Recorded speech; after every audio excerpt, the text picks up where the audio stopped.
What happened to the disappearing villages around Roopkund Lake? High in the Indian Himalaya, a glacial lake hides a grim secret that has haunted explorers for over a century.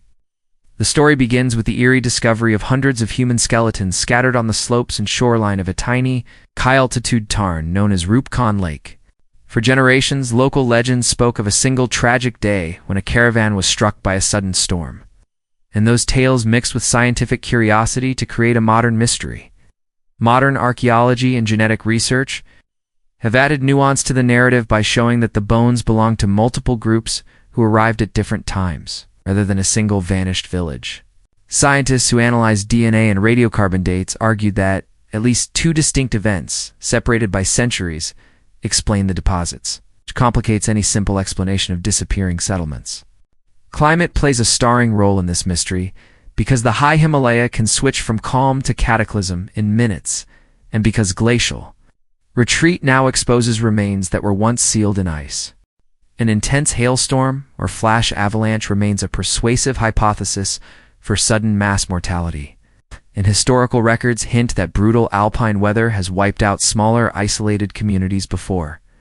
At the same time, the lake lies on an ancient trade and pilgrimage route, and travelers from different regions may have converged there for rites, trade, or seasonal work only to be trapped by a catastrophic weather event.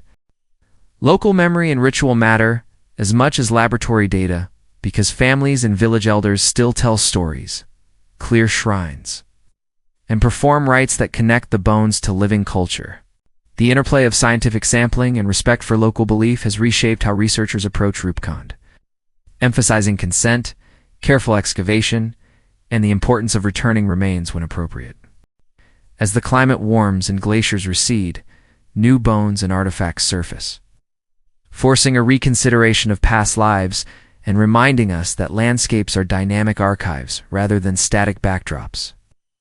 Those exposed items also raise ethical questions about tourism, because curiosity draws trekkers who might unknowingly disturb fragile sites and alter local customs. Conservationists warn that increased foot traffic, souvenir hunting, and rapid reporting can disrupt scientific contexts and disrespect the memory of those who died on those high slopes. Yet the bones at Roopkund also offer a rare window into mobility in the past, revealing that people traveled long distances across harsh terrain for belief, commerce, or survival. The story of the disappearing villages is therefore not only about disappearance, but also about movement, climate, cultural exchange, and the fragile boundary between life and death at altitude.